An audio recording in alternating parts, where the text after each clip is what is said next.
बहुत समय पहले की बात है। नॉर्थ चाइना में 3 मोंक रहा करते थे।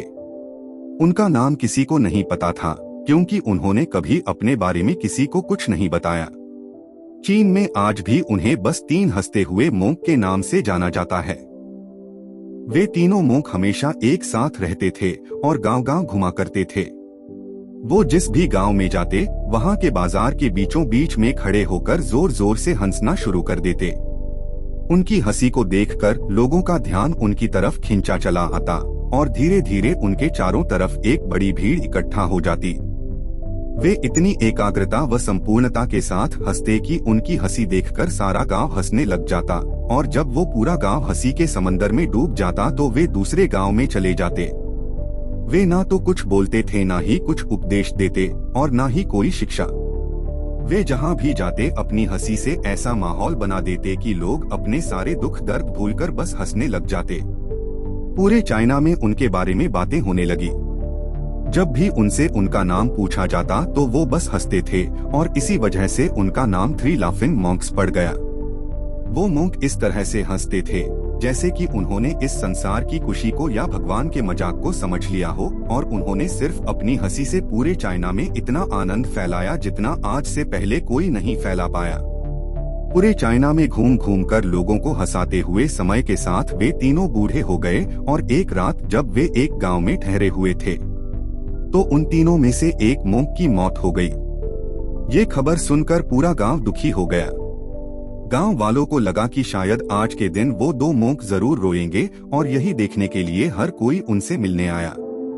जब सुबह हुई तो पूरा गांव इकट्ठा हुआ, लेकिन वो दोनों मोंक तीसरे मोंक की बॉडी के पास बैठकर जोर जोर से हंस रहे थे। ऐसी हंसी जैसी उन्होंने आज से पहले कभी न हंसी हो।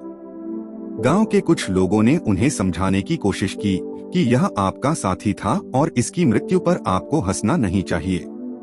तब उस दिन पहली बार उन्होंने लोगों से बात की और कहा, हम हंस रहे हैं क्योंकि यह आदमी जीत गया है। हम तीनों में शर्त लगी थी कि जो भी पहले मरेगा, बाकी के 2 उस पर जोर जोर से हंसेंगे, और इस आदमी ने आज हमें हरा दिया। हम अपनी हार और इसकी जीत पर हंस रहे हैं। इसे अंतिम विदाई देने का इससे बेहतर तरीका और क्या हो सकता है। ऐसा कहकर उन्होंने उस तीसरे मोंक को चिता पर लेटा दिया।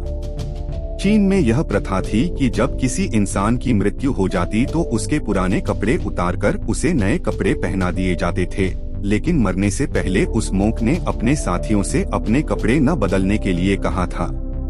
उस मोंक ने कहा था कि मुझे स्नान मत करवाना, क्योंकि मैं कभी अशुद्ध हुआ ही नहीं।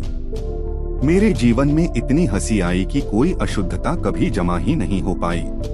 जब उस तीसरे मोंक के शरीर में आग लगाई गई तो आसमान में जोर जोर से पटाखे फूटने लगे। उस मोंक ने अपने कपड़ों के अंदर ढेर सारे पटाखे छुपा कर रखे थे। ऐसा नजारा देखकर पूरा गांव जोर जोर से हंसने लगा, और मरने के बाद भी वो मोंक लोगों को चेहरे पर एक मुस्कान देकर गया। ये कहानी हमें सिखाती है कि जिंदगी में दुख तकलीफें तो हमेशा रहती हैं, लेकिन जो चीज हमेशा साथ रहती है वो है हमारी खुशियाँ। खुश रहने या फिर हंसने के लिए किसी वजह की तलाश नहीं करनी चाहिए। छोटी छोटी चीजों में खुद को और दूसरों को खुशी देने की मन में इच्छा होनी चाहिए। अपने दुखों को बांटना जितना जरूरी है उतना ही जरूरी है अपनी खुशियों को भी बांटना। हमारी ये जिंदगी भी बस एक मजाक है। जो इस बात को समझ लेता है वो दुनिया के उन झमेलों में नहीं पड़ता है जो बेवजह हमारे दुखों का कारण बनती हैं। खुद को हमेशा खुश रखने का एक तरीका ये भी है कि अपनी जिंदगी में आने वाली खुशियों को दूसरे के साथ बांटा जाए। खुशी एक ऐसी चीज है जो बांटने से बढ़ती है और गम बांटने से कम होता है। इसलिए लोगों के साथ खुशियों के पल जिए।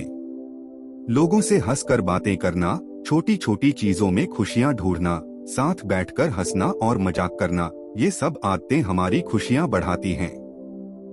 हंसना, मुस्कुराना, ये सब हमारी जिंदगी का एक अहम हिस्सा है, लेकिन हम अपनी खुशियां अक्सर अपने दुखों के बोझ के नीचे दबा लेते हैं। और जैसे जैसे ये बोझ बढ़ता जाता है, हम हंसना और मुस्कुराना ही भूल जाते हैं। अपने गमों को भुलाकर जिंदगी को जीना सीखें। छोटी छोटी बातों में मुस्कुराना सीखें, क्योंकि जिंदगी खुशियों के सहारे अच्छी कटती है, ना कि दुखों के सहारे। जिंदगी में सुख की तलाश करो, हंसो और खुशियां बांटो। दुख तो जिंदगी का हिस्सा है, वो तो ना चाहकर भी आएगा। उम्मीद करता हूँ कि ये वीडियो आप लोगों को अच्छी लगी होगी। अगर वीडियो अच्छी लगी हो तो एक लाइक कर देना, और अगर ऐसी ही और एजुकेशनल वीडियो देखना चाहते हो तो हमारे चैनल को सब्सक्राइब कर लीजिए, क्योंकि मैं आप लोगों के लिए ऐसी ही एजुकेशनल वीडियो लाता रहता हूँ।